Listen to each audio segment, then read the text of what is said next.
Hey guys, welcome back. 10K റേഞ്ചിൽ നിങ്ങളൊരു best value for മണി ഫോൺസൊക്കെ നോക്കുന്നുണ്ടെങ്കിൽ ഈ ഒരു വീഡിയോ ഫുള്ളായിട്ട് കാണാൻ നിങ്ങൾക്ക് എന്തായാലും യൂസ്ഫുൾ ആവുന്നതായിരിക്കും. അങ്ങനെ ഒരു ബെസ്റ്റ് ഫോണിനെ പറ്റിയാണ് ഇന്ന് നമ്മൾ പറയുന്നത്. വേറെ ഏതുമല്ല, പോക്കോയുടെ M7 5G എന്ന മോഡലാണ്. ഇതിൻ്റെ പ്രൈസ് ആൻഡ് വേരിയൻറ്റ് പറയുകയാണെങ്കിൽ രണ്ട് വേരിയൻ്റായിട്ടാണ് ഈ ഒരു ഫോൺ വരുന്നത്. ബേസ് മോഡൽ വന്നിട്ട് 6GB 128GB. ഇതിൻ്റെ പ്രൈസാണ് 999 ആയിട്ടാണ് വരുന്നത്. ഓഫർ പ്രൈസ് എന്നല്ല, നോർമൽ ആയിട്ടുള്ള പ്രൈസാണ് 999. ഹയർ വേരിയൻ്റ് ആയിട്ടുള്ള 8GB 128GB വേരിയൻ്റെ പ്രൈസ് 1099 ആയിട്ടാണ് വരുന്നത്. സോ 10K റേഞ്ചിൽ നിങ്ങൾക്ക് 6GB റാം വേരിയൻറ്റ് തന്നെ കിട്ടുന്നുണ്ട്. 4GB അല്ല, 6GB തന്നെ കിട്ടുന്നുണ്ട്. ഈ ഒരു ഫോണിൻ്റെ ഡിസൈൻ കാണാനൊരു സർക്കിൾ ക്യാമറ മൊഡ്യൂളാണ് ബാക്കിൽ വരുന്നത്. പ്ലാസ്റ്റിക്കിൻ്റെ ബിൽഡാണ്. 205 ഗ്രാം വെയ്റ്റും 8.2 mm തിക്നെസ്സും വരുന്നുണ്ട്. IP52ൻ്റെ റേറ്റിംഗ് ഒക്കെ തന്നെ കൊടുത്തിട്ടുണ്ട്. 3.5 മോഡ്യൂൾ ജാക്ക് വരുന്നുണ്ട്. സോ അതൊന്നും ഇഷ്യൂസ് ഇല്ല. പിന്നെ എല്ലാ കാര്യങ്ങളും കൊടുത്തിട്ടുണ്ട്. സൈഡ് മോഡുമായിട്ടുള്ള ഫിംഗർ പ്രിൻറ്റ് സ്കാനറാണ് വരുന്നത്. ഡിസൈൻ വൈസ് കാണാനൊക്കെ കൊള്ളാം, കുഴപ്പങ്ങളൊന്നും പറയാനില്ല. നൈസ് ലുക്കിംഗ് ആയിട്ടുള്ള ഫോണാണ്. 10K റേഞ്ചിലെ ഡിസൈൻ കൊള്ളാം. 3 കളേഴ്സായിട്ട് ഈ ഫോൺ വരുന്നുണ്ട്. ഒരു ഗ്രീൻ വരുന്നുണ്ട്, ഒരു ബ്ലൂ വരുന്നുണ്ട്, ഒരു ബ്ലാക്ക് കളർ കൂടെ വരുന്നുണ്ട്. 3 കളേഴ്സും കാണാനൊക്കെ നല്ല ലുക്കും കാര്യങ്ങളൊക്കെ തരുന്നുണ്ട്. ദെൻ ഇതിൻ്റെ ഡിസ്പ്ലേ ആണ് 6.88 ഇഞ്ച് വരുന്ന HD+ LCD ഡിസ്പ്ലേ ആണ് വരുന്നത്. 120 Hz ഹൈ റിഫ്രഷ് റേറ്റ് കൊടുത്തിട്ടുണ്ട്. 600 nits ആണ് ഹൈ ബ്രൈറ്റ്നസ്സും വരുന്നുണ്ട്. വാട്ടർ ഡ്രോപ്പ് നോസിലാണ് സെൽഫി ക്യാമറ വരുന്നത്. സോ അതൊരു ഔട്ട്ഡേറ്റഡ് ഡിസൈൻ ആയിട്ട് തോന്നി. കാരണം മോട്ടറോളയും വേറെ ഒരുപാട് ബ്രാൻഡൊക്കെ തന്നെ ഈ ഒരു പ്രൈസ് പോയിന്റ് തന്നെ പഞ്ച് ഹോൾ ക്യാമറ മൊഡ്യൂൾ തരുന്നുണ്ട്. അപ്പം പോക്കോ എങ്കിലും ഈ ഒരു ടൈമിലെങ്കിലും മാറ്റുന്ന ടൈം അന്നേ കഴിഞ്ഞു. സോ നോസിലാണ് ഇപ്പോഴും സെൽഫി ക്യാമറ കൊടുത്തത്. അതൊരു ഫ്രണ്ട് നോക്കുന്ന സമയത്ത് ഒരു പഴയ ഫോണിൻ്റെ ലുക്ക് തരും.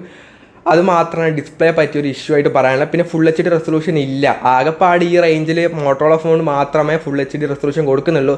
ബാക്കി എല്ലാ ബ്രാൻഡും HD മാത്രമേ തരുന്നുള്ളൂ. സോ അത് വലിയൊരു ഇഷ്യൂ ആയിട്ട് കാണേണ്ട ആവശ്യമില്ല. ബട്ട് വേറൊരു ഫോൺ ഈ ഒരു സെഗ്മെൻറ്റ് തരുന്നുണ്ട്. അങ്ങനെ നോക്കിക്കഴിഞ്ഞാൽ ഇത് അത്ര ബെസ്റ്റ് ഡിസ്പ്ലേ അല്ല ഈ ഒരു പ്രൈസ് സെഗ്മെൻറ്റിൽ. അല്ലാത്ത രീതിയിൽ ഓക്കെ ആയിട്ടുള്ള നല്ല ഡിസ്പ്ലേ തരുന്നുണ്ട്. ബെസ്റ്റ് ഇൻ ക്ലാസ് അല്ല, ഓക്കെ.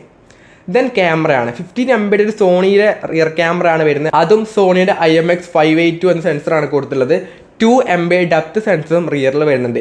8 MB ആണ് സെൽഫി ക്യാമറ വരുന്നത്. ഫ്രണ്ടിലാണെങ്കിലും റിയറിലാണെങ്കിലും 1080p 30 FPS വീഡിയോസും നിങ്ങൾക്ക് ഷൂട്ട് ചെയ്യാൻ വേണ്ടി പറ്റുന്നുണ്ട്.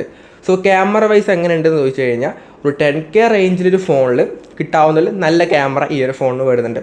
എന്നല്ലാതെ വലിയ ക്യാമറ ഫോണൊന്നും ചോദിച്ചിട്ടൊന്നും വന്നേക്കില്ല. 10K റേഞ്ചിൽ ബെസ്റ്റ് ക്യാമറ ഫോണാണെന്ന് വന്ന് ചോദിച്ചേക്കില്ല. അങ്ങനെ ചോദിക്കുന്ന പേരുണ്ട്, അതുകൊണ്ടാണ് പറയുന്നത്. ഈ റേഞ്ചിലൊന്നും ബെസ്റ്റ് ക്യാമറ ഫോണൊന്നുമല്ല. ഒരു ഡീസൻറ്റ് ക്യാമറ നിങ്ങൾക്ക് ആവശ്യമുള്ള സാധനങ്ങളുടെ ഫോട്ടോ എടുക്കാൻ എന്നല്ലാതെ ബെസ്റ്റ് ക്യാമറ ആവശ്യമില്ല. അല്ലെങ്കിൽ 10K ആണ്, ആ പ്രൈസിനൊക്കെ ഒരു ഇതുണ്ട്. ഇങ്ങനെ വെറുതെ ഒന്നും കൊടുക്കാനൊന്നും പറ്റത്തില്ല. അപ്പോൾ ഒരു ഡീസൻറ്റ് ക്യാമറ ഇതിന്, അല്ലെങ്കിൽ ഈ റേഞ്ചിൽ വരുന്ന നല്ല ക്യാമറ ഇതിന് വരുന്നുണ്ട്. ദെൻ പെർഫോമൻസ് ആണ്. ഇതിൽ വരുന്ന കോൾകോം സ്നാപ്ഡ്രാഗൻ്റെ 4 Gen 2 എന്ന ചിപ്സെറ്റ് വരുന്നുണ്ട്. അറൗണ്ട് ഒരു 4,50,000 ഒക്കെ തന്നെ ആഡ് ടു സ്കോർ ഒക്കെ തന്നെ കിട്ടുന്നുണ്ട്. അത്യാവശ്യം നല്ല പെർഫോമൻസ് വരുന്നുണ്ട്. LPDDR4X റാം UFS 2.2 സ്റ്റോറേജ് ആണ് വരുന്നത്. കുഴപ്പമൊന്നുമില്ല. പിന്നീട് ആൻഡ്രോയിഡ് 14 ആയിട്ടാണ് വരുന്നത്. HyperOS ആയിട്ടാണ് കൊടുത്തിട്ടുള്ളത്. ലേറ്റസ്റ്റ് ആയിട്ടുള്ള ആൻഡ്രോയിഡ് എന്തായാലും ഇതിൽ വരുന്നില്ല. പക്ഷേ 2+4 ഇയേഴ്സിൻ്റെ ആൻഡ്രോയിഡ് അപ്ഡേറ്റ് ഇതിൽ വരുന്നുണ്ട്. ആൻഡ്രോയിഡ് 15ലേക്കും 16ലേക്കും അപ്ഡേറ്റ് ഈ ഒരു ഫോണിൽ കിട്ടും. പെർഫോമൻസ് വൈസും നല്ല പെർഫോമൻസ് കിട്ടുന്നുണ്ട്. റേഞ്ചിൽ നല്ല പെർഫോമൻസ് വരുന്നുണ്ട്. അതിലൊന്നും ഇഷ്യൂസ് പറയാനില്ല. പിന്നീട് ബാറ്ററി ആണെങ്കിൽ 5160 mAh ബാറ്ററിയും 18 what fast charging support ചെയ്യുന്നുണ്ട്. പക്ഷേ ബോക്സിനകത്ത് 33 വാട്ട് ഫാസ്റ്റ് ചാർജിങ് പ്രൊവൈഡ് ചെയ്യുന്നുണ്ട്. അതിപ്പം പോക്കോയും റെഡ്മിയും ഒക്കെയാണ് ഈ റേഞ്ചിൽ അവർ പണ്ട് തൊട്ടേ ചെയ്യുന്ന കാര്യമാണ്. അതായത് 18 വാട്ടായിരിക്കും സപ്പോർട്ട് ചെയ്യുന്നത്. ഒരു സമയത്ത് 22.5 വാട്ടൊക്കെ ആയിരുന്നു ബോക്സിനകത്ത് കൊടുത്തത്. പക്ഷേ ഇപ്പം 33 വാട്ട് കൊടുക്കുന്നുണ്ട്. അധികം സ്റ്റോക്ക് ഉണ്ടായത് കൊണ്ടാവാം അത് ഈ ഫോണിൻ്റെ വെച്ച് തരുന്നത്. സോ എന്നാലും നിങ്ങൾക്ക് 33 വാട്ട് ഫാസ്റ്റ് ചാർജിങ് കിട്ടുന്നുണ്ട്. വേറെ ഏതെങ്കിലും ഫോൺസ് നിങ്ങൾക്ക് ആ റേഞ്ച് ഉണ്ടെങ്കിൽ അതും കൂടെ നിങ്ങൾക്ക് ഈ സമയത്ത് ചാർജ് ചെയ്യാൻ വേണ്ടി പറ്റും. സോ ഓവറോൾ ഈ ഒരു ഫോൺ എങ്ങനെയാണ് 10K എന്ന പ്രൈസ് പോയിന്റ് വെച്ച് പറയുകയാണെങ്കിൽ ഡിസൈൻ വൈസ് കൊള്ളാം. നല്ല ഡിസൈനൊക്കെ വരുന്നുണ്ട്.